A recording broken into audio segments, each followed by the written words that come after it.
Mon oncle, la femme bricoleur, faisait un amateur des bombes atomiques. Sans avoir jamais rien appris, c'était un vrai génie, question travaux pratiques. Il s'enfermait toute la journée au fond de son atelier pour faire des expériences. Et le soir, il rentrait chez nous et nous mettait en transe en nous racontant tout. Pour fabriquer une bombe, mes enfants, croyez-moi, c'est vraiment de la tarette. La question du détonateur se résout en un quart d'heure, c'est de celle qu'on écarte. En ce qui concerne la bombage, c'est pas beaucoup plus vache, mais une chose me tourmente, c'est que celle de ma fabrication n'a qu'un rayon d'action de 3,50 m. Et il y a quelque chose qui cloche là-dedans, j'y retourne immédiatement. Et il a bossé pendant des jours, tâchant avec amour d'améliorer le modèle.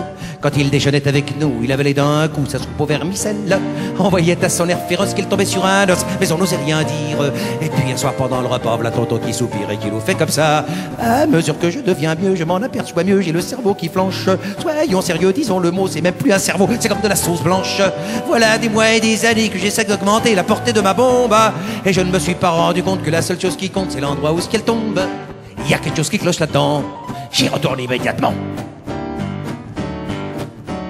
Sachant proche le résultat, tous les grands chefs d'État lui ont rendu visite. Il les reçut et s'excusa de ce que sa cagna était aussi petite. Mais sitôt qu'ils sont tous entrés, il les a enfermés en disant soyez sages. Et quand la bombe a explosé, de tous ces personnages, il n'en est rien resté. Tonton, devant ce résultat, ne se dégonfla pas et joua les andouilles. Au tribunal, on l'a traîné et devant les jurés, les voilà qui bafouillent.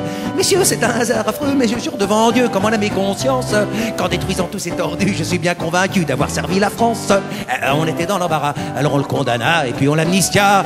Et le pays reconnaissant la lutte immédiatement, chef du gouvernement.